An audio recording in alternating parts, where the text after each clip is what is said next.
Hello, the doc is in, and welcome back to another chapter of Jujutsu Kaisen, chapter 234. I don't know if these chapters have names anymore. They probably do, but I don't be seeing them. I'm just keeping it honest. It's Gojo versus Sukuna part, what are we on? 8? Part 8? I don't know. I might just be wrong. But nonetheless, the fight between Gojo and Sukuna continues. I didn't cover the chapter last week. I just moved into school. We back on the grind. But that also means content grind. Yeah, it goes hand in hand. But last week, basically, Maruga just completely adapted to the Limitless, or the Limitless. Yeah, Limitless curse technique. So it was time for Sukuna to drop Maruga in and post that black flash to the stomach. Oh my god, bro. Oh, hell. Fuck, man. Get your ass on, right? Stomach becoming the sleeping one. He needed Daddy Maruga's help, and so Gojo goes head to head with Maruga. Maruga gets a good slash in. Gojo's like, "Well, Isaac gonna kick your ass." Sukuna wakes back up. And he's like, "Whoa, chill. Alright, you don't need to kill Maruga." Then, ignore the noise. I'm in a closet. But he protects Maruga. Then he's like, hold on. This ain't a 2v1. It's 3v1. Drops in Agito. And then we get into a 3v1. Gojo's holding his own, but it's not looking good. And that's the end of the last chapter. Now, we can get to this chapter. So, chapter starts off with our dear man, the stressed one, Yuta Okotsu, being like, I'm going in. Huh? To think for weeks, niggas has been talking shit about the boy Yuta, saying that boy's sweating, he's stressed, he's not trying to have Gojo go down, not because that's his sensei, but because he don't want to be next. He's defeated the allegations. He said, I'm going in. Big Yuta, but bigger Kashibo, don't get in the way. You're not next in line.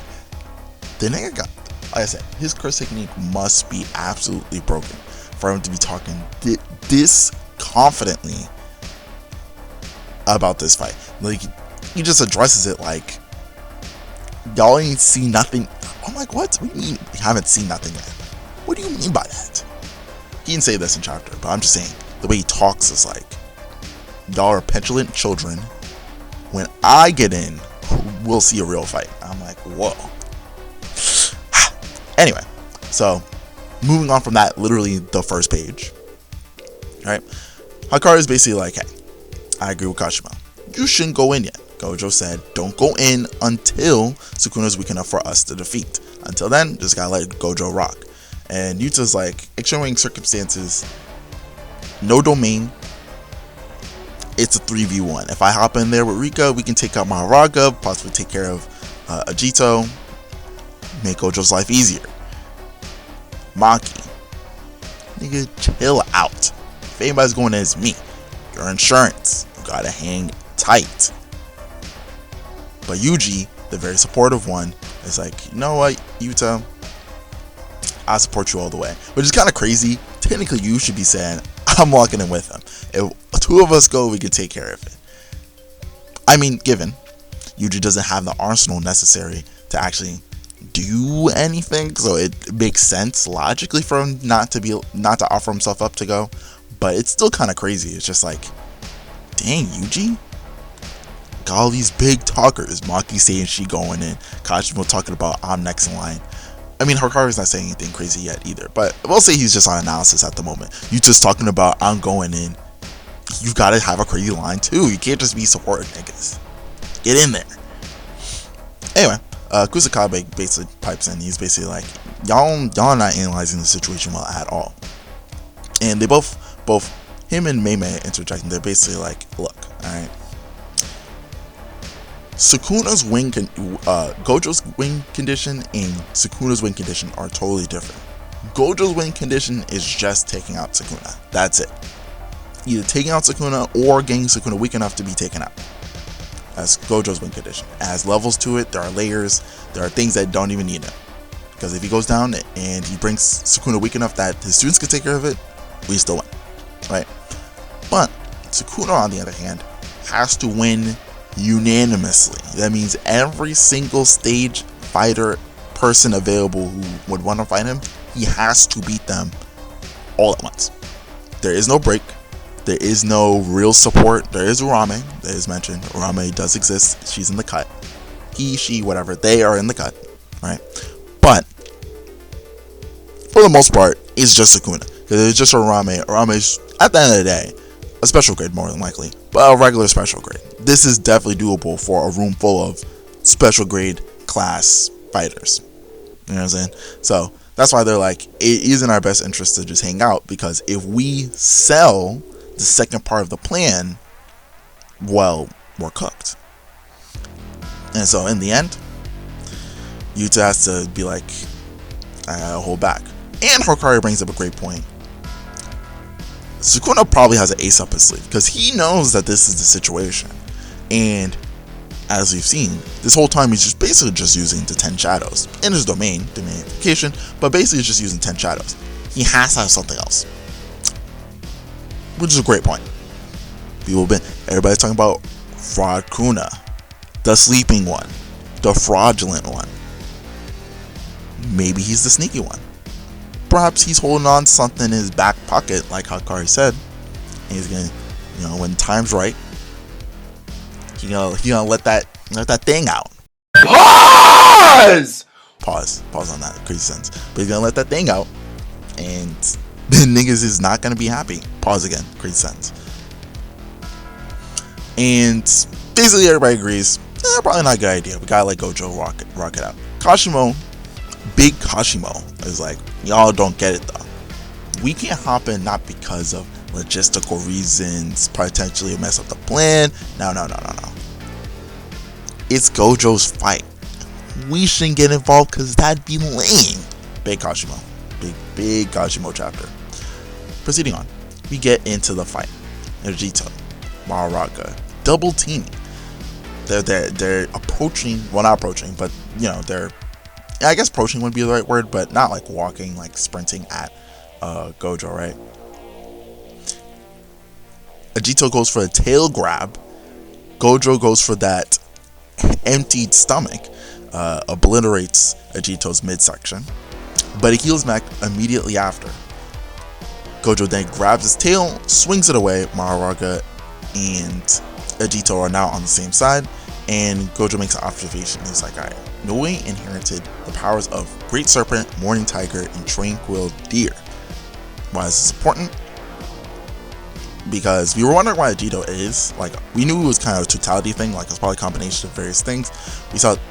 I know I personally saw the tail, I was like, that's probably great snake Shikigami.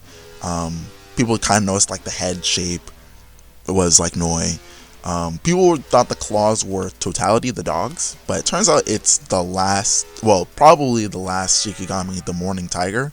So I guess we know all the Limitless. Kind of would have liked to see the tiger, but whatever. I guess it's not that big a deal. In the deer, right? And so Gojo's basically like, all right, cool.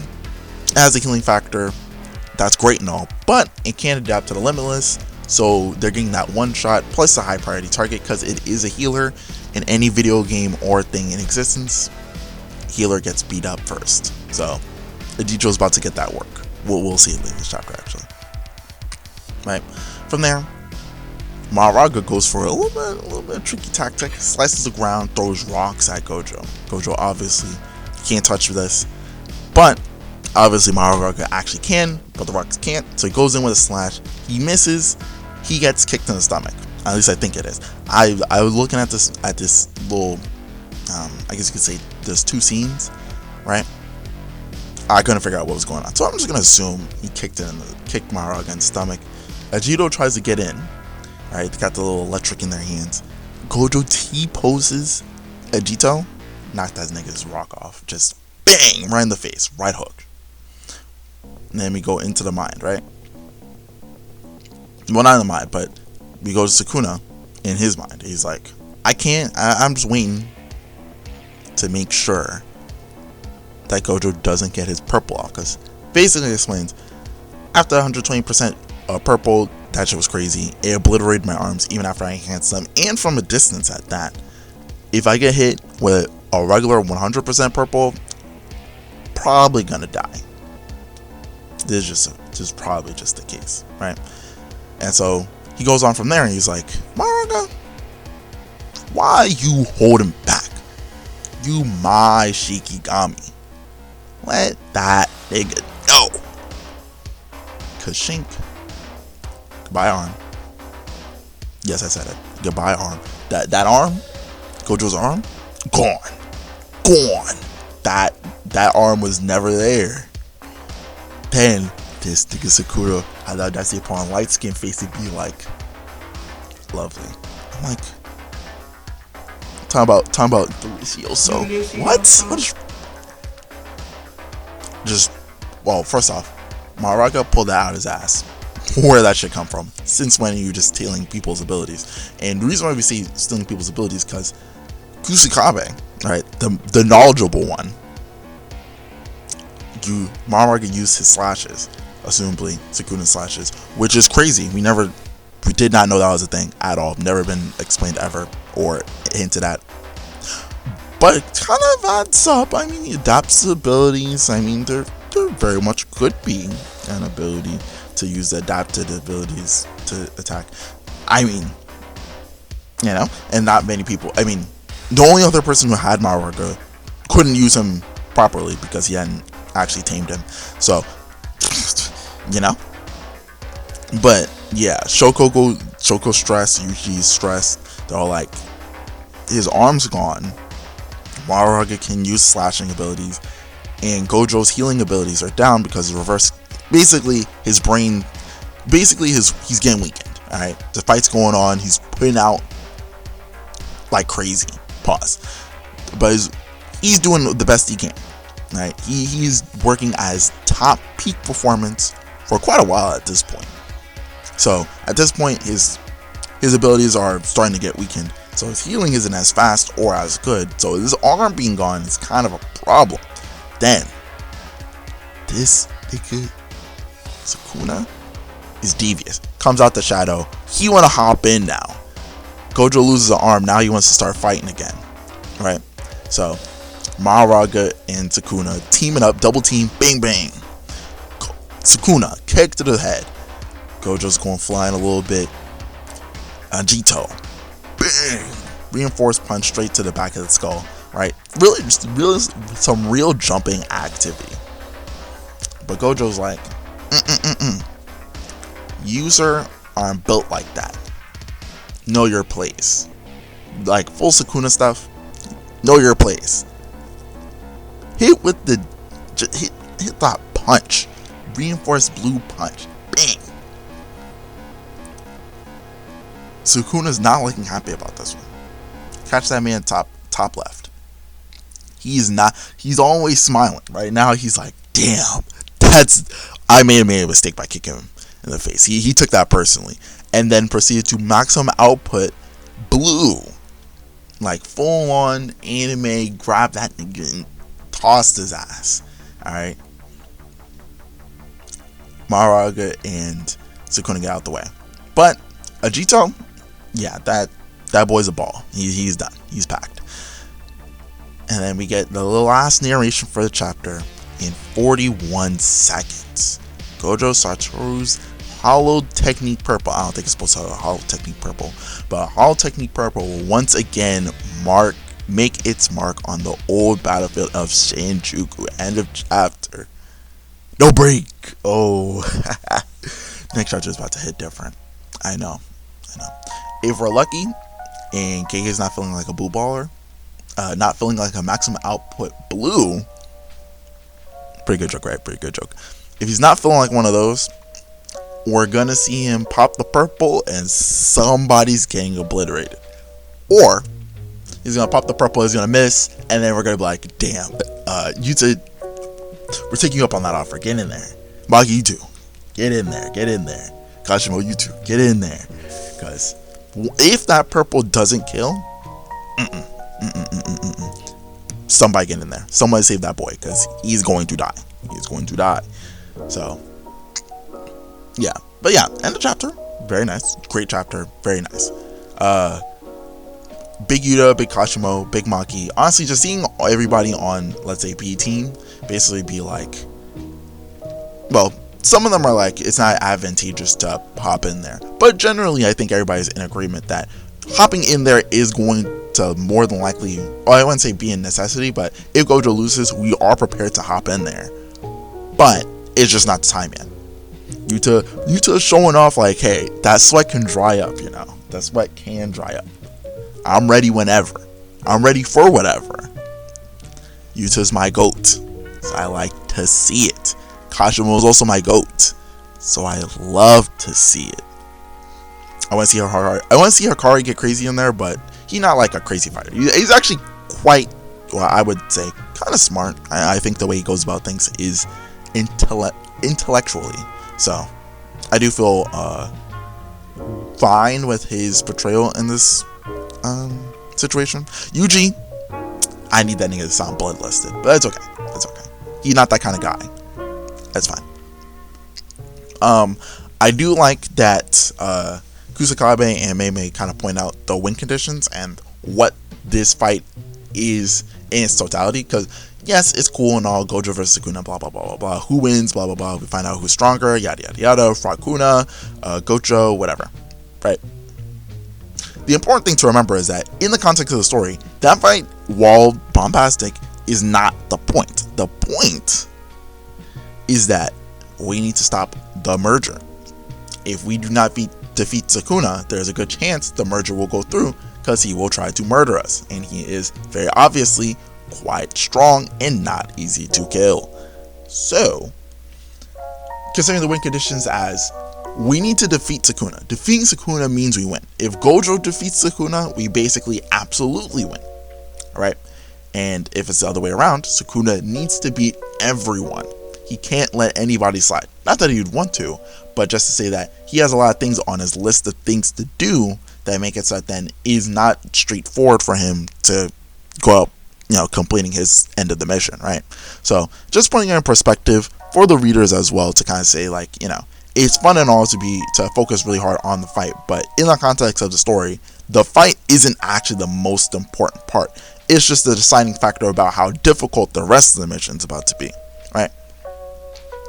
The revelations about Ajito, it's cool. I mean, Ajito's dead now, so it kind of doesn't matter, but that is cool to know, like, you know, what the combination was.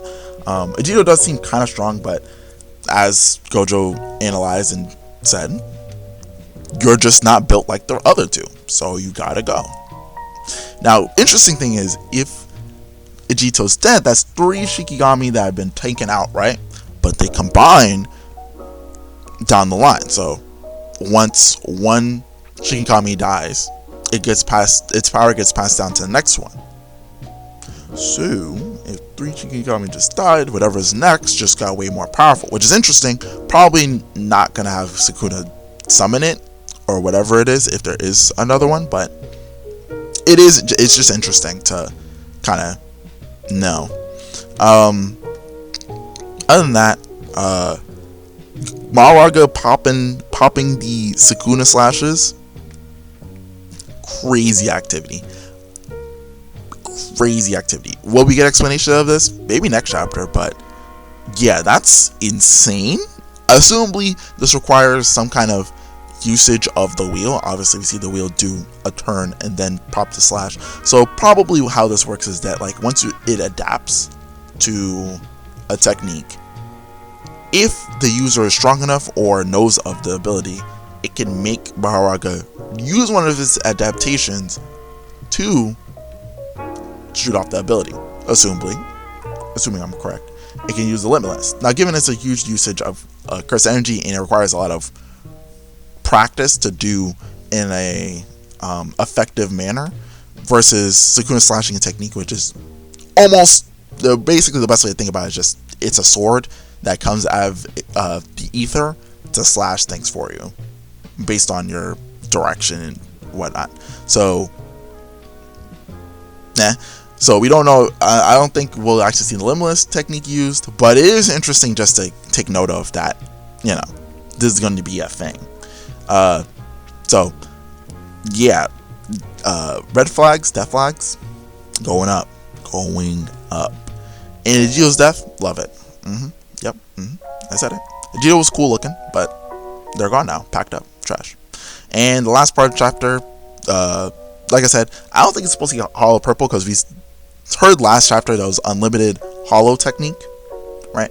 So assumably that's not hollow technique purple, but I mean it's referenced in the chapter, so it might be purple, but I want to assume that it's something a little bit different. Like it's not just a normal purple, it's like a little bit different. Maybe it's his maximum output, not maximum output, his maximum technique, like his actual, like kind of like Uzumaki, like an actual maximum technique. I would love that. Hopefully it is, but I suppose we will see. And that's basically it for my comments about this chapter. Hopefully everything sounds good. I'm using a Apple headphones, like the wired headphones mic, because my other microphone is having issues. I don't need to get into it right now. So yeah, hopefully this video sounded good. If it didn't, too bad. You're listening to it anyway. That all being said, thank you for watching, and the doc is out. Peace. Thank you for watching. Feel free to subscribe and watch the videos on the right. Other than that, the doc is out. Bye.